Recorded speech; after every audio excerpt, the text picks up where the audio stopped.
Segundo a atriz, escritora e dramaturga e poeta brasileira Cristiane Sobral, o compromisso é com o teatro e com uma dança que expressem o poder e o vigor da criação artística da população negra.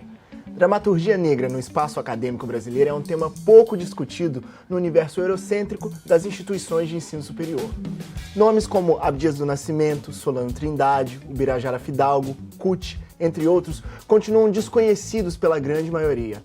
A dramaturgia vista nos palcos dos nossos dias designa conceitos estéticos e ideológicos, compreende a elaboração e a representação da história que será encenada. Bem-vindos ao Cutni na TV.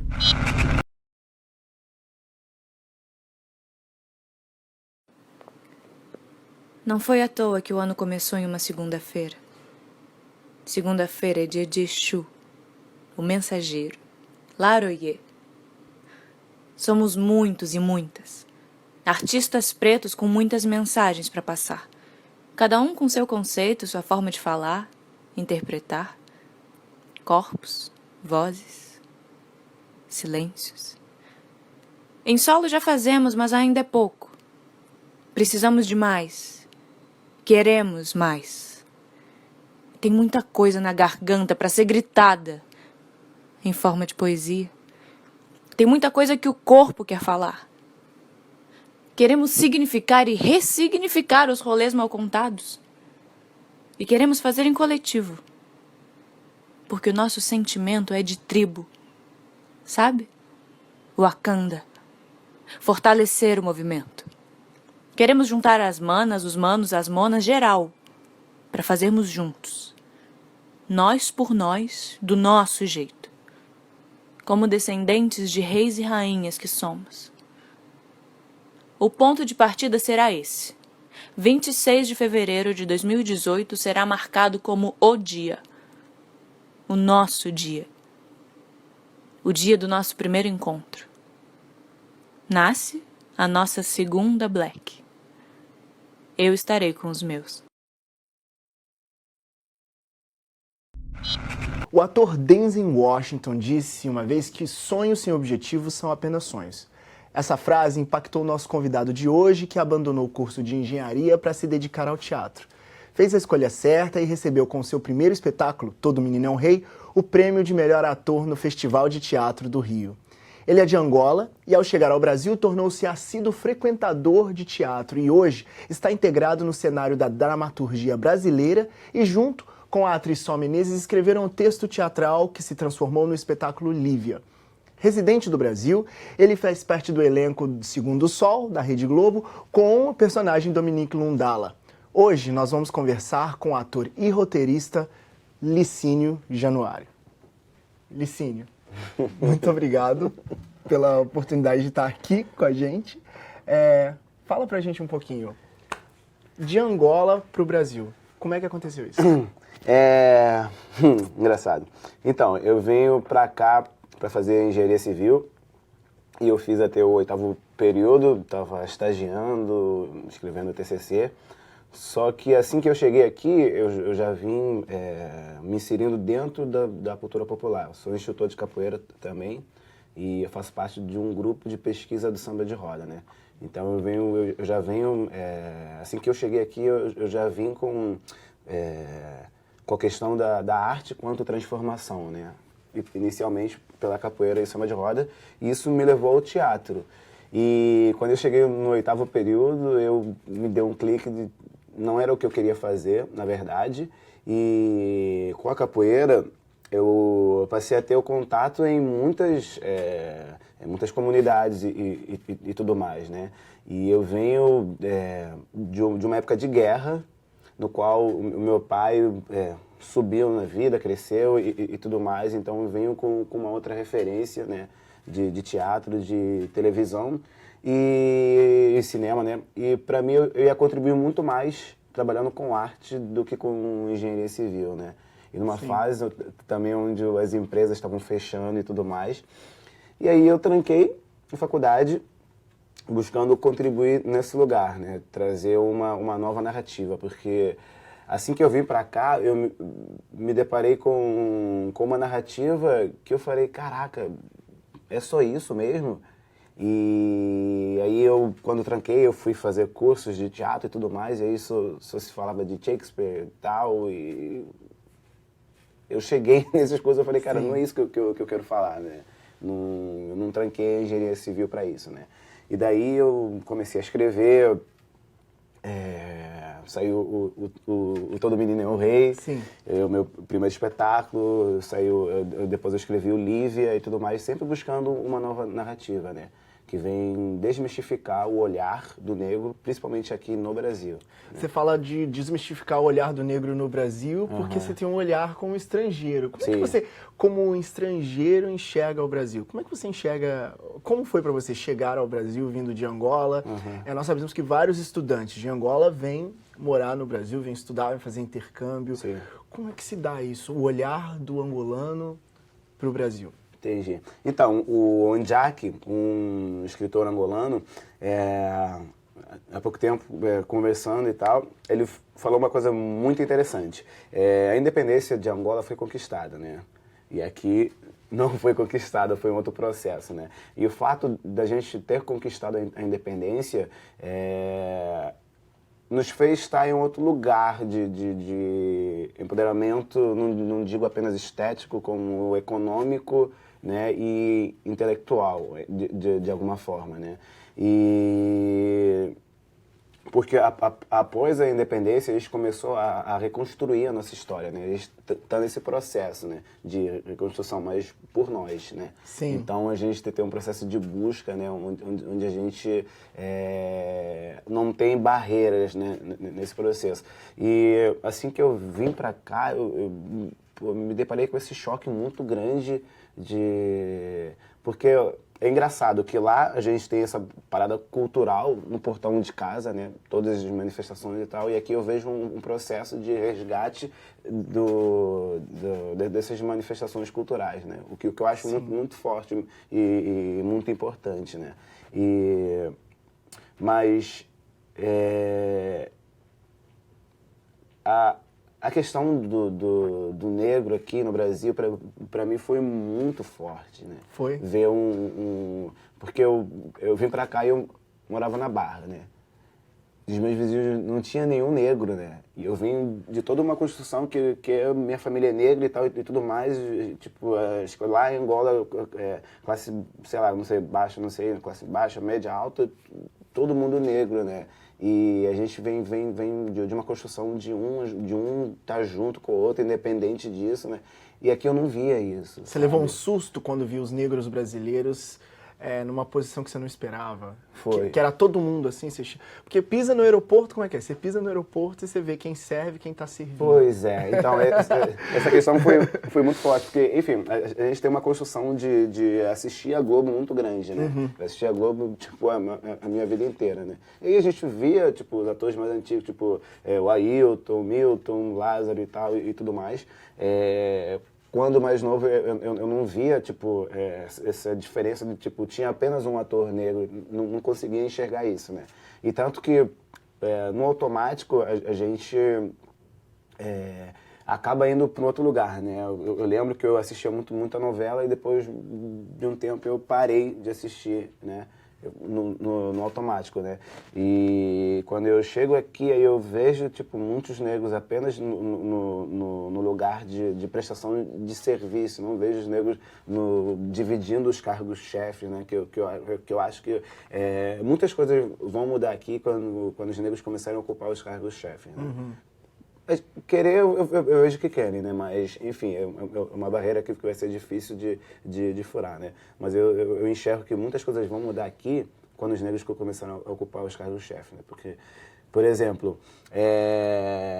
se na questão das televisões tiverem os chefes de conteúdo e tudo mais, tiver um negro e tal, vai ter uma preocupação muito maior, né, com a mensagem que a gente precisa passar para os nossos, desse novo olhar, dessa nova narrativa, né? Porque, enfim, o Laranjinho e a Acerola no Cidade de Deus continuam morando na favela, né? O que é a coisa mais normal, mas passando pelos mesmos processos, né? De tráfico e tal e tudo mais. E eu vou para todas as comunidades aqui e eu sei que não é aquilo. Sei. Não é apenas... E te assusta hoje que no Brasil algumas pessoas não negras digam que não há racismo?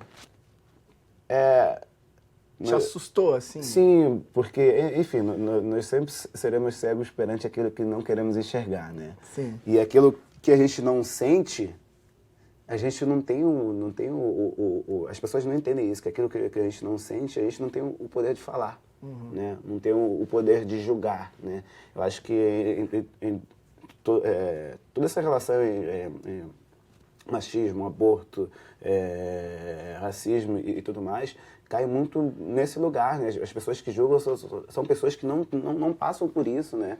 E esse é o X da questão, é só a gente ir por esse lugar que tá tudo resolvido, né?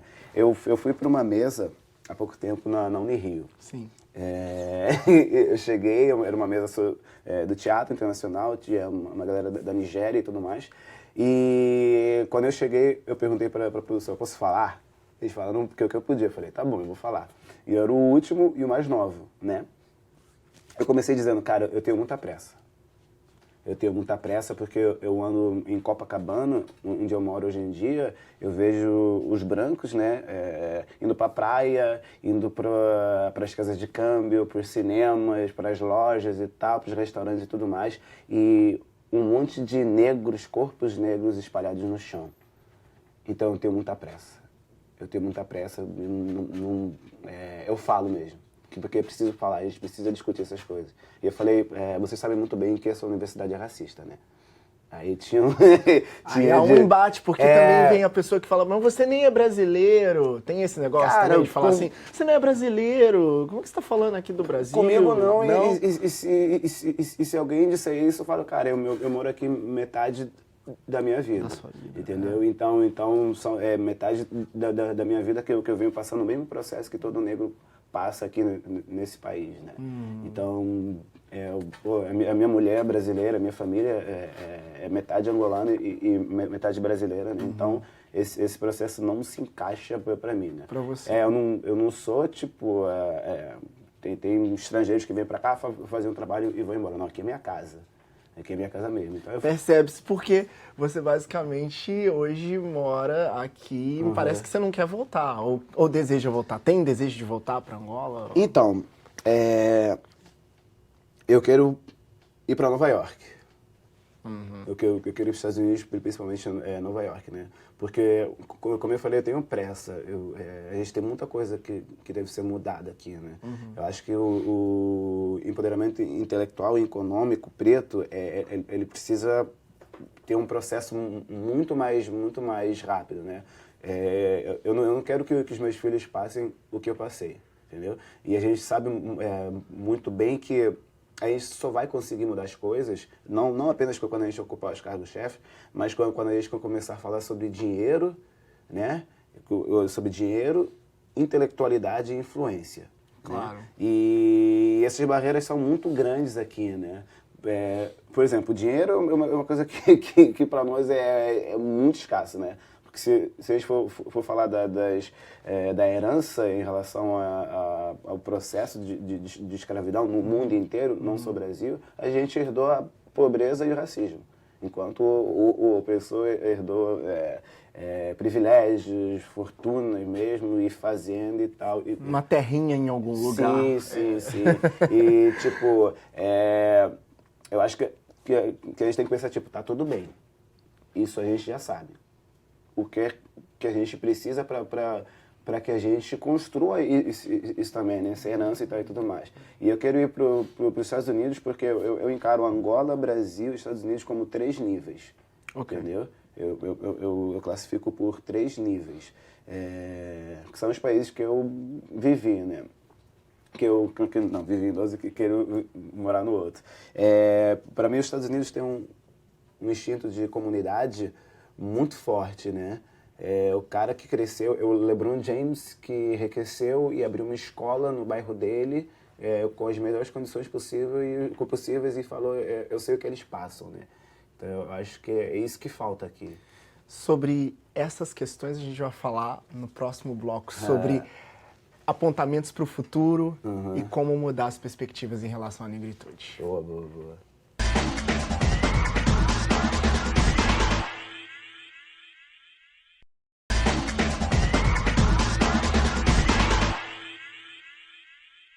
Hoje estamos conversando com o ator e diretor Licínio Januário.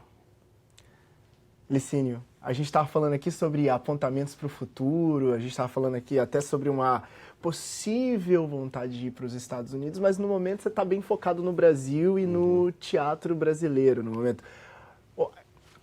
Não só no teatro, mas também na TV, né? Sim. Você esteve agora fazendo a novela Segundo Sol, na Rede Globo, mas o seu grande momento aqui no Brasil foi quando você ganhou aquele prêmio através Conta pra gente um pouquinho. Então, quando esse prêmio foi muito engraçado porque eu cancelei, né? Eu tranquei a engenharia civil com muitas questões. É isso que eu faço mesmo? Será que vai dar certo? E aí, esse foi o meu primeiro texto, no qual, na minha primeira tentativa, eu ganho esse prêmio e para mim foi uma prova de que era o caminho que eu tinha que trilhar, né? Tanto que daí eu não parei mais, né? E eu venho crescendo na questão da dramaturgia e tudo mais. Eu faço parte do Coletivo Preto, no qual essa questão de uma nova da dramaturgia, a gente, por exemplo, o Lívia, né, a gente fala de um casal negro, de um casal da adolescência à velhice. Né? Só que ele é ensinado por dois atores negros. A gente não fala sobre racismo diretamente, né? As nossas produções nunca perpassam por esse lugar, né? A gente busca focar em histórias cotidianas, né? Mas os atores sempre são negros, né? Sim. Então a gente contribui para o nosso movimento de uma outra forma, né? Já é o centro da narrativa, Sim, não passa por outras perspectivas, como, por exemplo, a perspectiva geralmente sempre é branca. Sim. No teatro, geralmente o negro é sempre o coadjuvante na história, a gente nunca é o principal. Então, você acredita que existe a necessidade mesmo de trazer isso e o público reage? Sim, porque a gente também ama, né? A gente também chora, a gente também sorri, a gente também tem família, né? E só a gente tem essa visão não estereotipada dos nossos sentimentos, né? Porque quando um branco escreve sobre a gente é na base do achismo, né? Porque não existe uma consultoria. Pelo menos. Não existe essa divisão de espaço. Eu quero falar sobre uma família negra e eu vou chamar um roteirista negro ou eu vou chamar um amigo negro para ele compartilhar comigo, né? Porque o privilégio que será tirado, né? E aí vai para a questão do dinheiro e tal, tudo mais. Então, é bem complicado isso. Por isso que eu falo que a gente tem que tá inserido, né, nesse sistema, né, mas a gente tem que criar um nosso sistema porque só a gente vai conseguir mudar isso. Né? E qual foi o impacto quando você ganhou o prêmio na sua casa lá em Angola? Porque você teve que deixar a engenharia para poder... Sim. E aí, com certeza, acredito que sua família não ficou tão feliz quando você largou a engenharia, mas depois veio... Então, as pessoas as pessoas acham que só quando a gente trabalha na televisão é que a gente é um ator de fato e tal, entendeu? E na minha família não foi diferente, né? toda a minha construção no teatro, toda a minha trajetória para eles não foi, tipo, beleza e tal. Quando eu fiz essa participação na novela, foi tipo, caraca, agora você conseguiu e tal e tudo mais, né? E é isso, o novo você sempre vem ofuscando o velho, né? A televisão ofuscando o teatro, né? Eu vou pra rua e eu vou tirar foto com os nossos irmãos, né? E aí, tipo, tem um lugar, tem um olhar como se eu fosse intocável. Eu falo, cara, eu fui fazer um trabalho ali. E só te interrompendo rapidinho, falando em ir pra rua, vamos assistir um pedacinho do Todo Menino é um Rei, que eu acho que é importantíssimo pro pessoal.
Ótimo.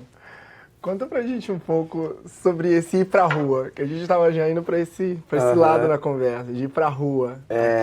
Esse espetáculo foi o primeiro, né? A gente começando sem noção de produção e tudo mais, a gente não sabia como chegar a ter um teatro e tudo mais. O texto fala de um triângulo amoroso entre um ativista, né? Entre um estudante de arquitetura, que era o meu personagem, né? E uma atriz, né? E tinha toda uma questão de trazer a musicalidade do samba de roda, né? Que ali, onde a gente apresentou, era a Pedra do Sal, o berço do samba carioca, né? Então, como a gente não tinha esse teatro e tal, e a gente queria muito fazer, a gente precisava mandar essa mensagem, aí a gente decidiu fazer na Pedra do Sal. Vamos lá, eu escrevi ali mesmo.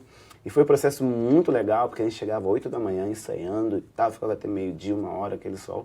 E aí os moradores passavam pela gente, né? Aquilo foi um ensaio, as crianças, as escolas, todo mundo passava pela gente. E era muito bom ver o olhar deles se transformando junto com a gente, né? Para mim, essa é a minha missão no teatro, né? Eu não subo no palco se eu não for passar uma mensagem que vá transformar as pessoas, entendeu? Então, foi muito importante fazer parte desse processo. A gente evoluiu pro Será que vai chover? O nome do espetáculo agora é Será que vai chover? Onde nós somos 4 atores negros de pele retinta e um ator branco. Então, só o cartaz em si, as pessoas já ficam tipo, caraca, o que é que vem por aí, né? E a mensagem é a mesma, só que em um outro lugar, né? A atriz que faz agora é uma atriz negra e tal. Então, a narrativa mudou, né? Porque quando eu escrevi foi o quê? Foi 2014. E o que eu pensava naquela época, não é o mesmo que eu penso agora, em 2018, né? Então, que a gente é uma metamorfose, a gente vai mudando. E não só esse contato com a internet, né? Essa conexão, tipo, Angola, Brasil, Estados Unidos e tal, os nossos, né? A gente vem compartilhando muito as nossas vivências, né? De diferentes aspectos no mundo, né? O que deu um up no nosso empoderamento, né? E eu acho que isso foi muito importante para a minha escrita, né? Eu já venho com outras referências. Eu cresci vendo o cinema americano. Sim, claro. O que a gente está buscando escrever agora, o cinema americano já escrevia 20, 30 anos atrás, né? Enfim, outras aberturas, né? E que lá é business, né? Tipo, aqui é muito no lugar midiático e tudo mais, né? Lá, independente de brancos e negros, é business, né? Tipo, tá, beleza, tu vai me apresentar o teu projeto, vai falar sobre um casal negro, e aí ele vai pensar, caraca, tem uma população negra que consome X lógico que eu vou patrocinar, que eu vou ter esse retorno, né? Inclusive, você abre agora nas redes sociais um canal Sim. para poder abrir espaço para novas narrativas Sim. negras dentro do YouTube. Você conta pra gente um pouquinho sobre isso. O projeto Tela Preta tem essa proposta, uma TV para todos, mas pensada por nós. São 7 conteúdos, né, protagonizados por pretos em todos os setores, né? E a gente vai começar inicialmente com 4. A gente estreia dia 20 de novembro no YouTube. Data simbólica. A gente vai estrear dia 18 na Feira Preta, vai fazer uma mostra. E dia 19, a princípio, no Aparelho Luzia, lá em São Paulo também. E dia 20 em um evento da Prefeitura aqui no Rio. Dos programas, a gente tem o Vem com as Pretas, que é um programa de moda, apresentado pela Sô Menezes e Agatha Fabiano. Tem o Passa Lá em Casa, que é um programa sobre empreendedorismo, apresentado por Dreyson Menezes e Orlando Caldeira. Rolezinho, a gente vai para os eventos protagonizados por pretos, apresentado por mim e Mariana Oliveira. E o Pipoca Preta, apresentado por mim e Mariana Oliveira também, no qual a gente vem mapeando as produções pretas. Principalmente o cinema negro dos anos 80 e 90, que foram feitas muitas produções voltadas para o protagonismo negro, né, com um olhar que aqui não existe. Sim.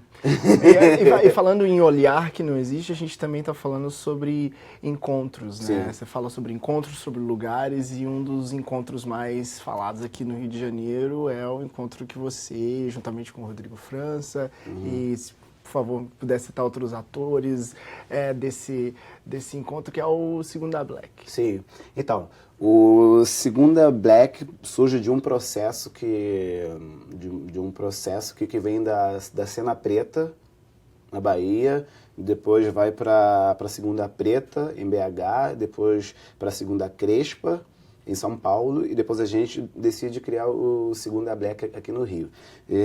A proposta é fomentar um lugar onde os atores negros que estão em processo apresentem os seus trabalhos e, principalmente, fomentar uma criticidade teatral preta.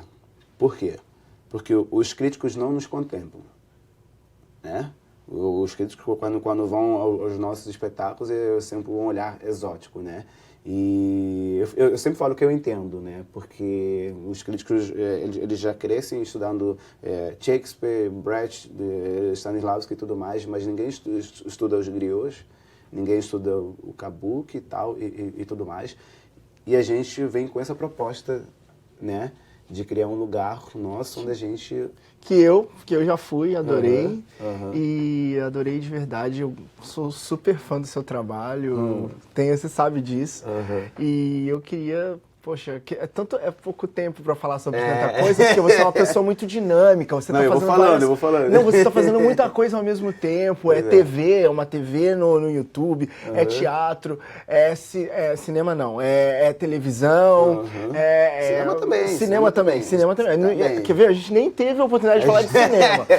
Isso, mas, poxa, eu queria primeiramente... Poxa, te agradecer demais por tudo que você fez. Obrigado. Obrigado por ter vindo para o Brasil. Você poderia ter ido direto para Nova York, né? Pois é. Né? E eu queria te agradecer de verdade e te dizer que tamo junto, né? Vambora. Eu conversei com o ator e roteirista angolano Licínio Januário, e para rever essa entrevista e todas as outras é só acessar o www.alerj.rj.gov.br ou o www.cultne.com.br. Obrigado pela audiência e até a próxima. O Cultne é representatividade.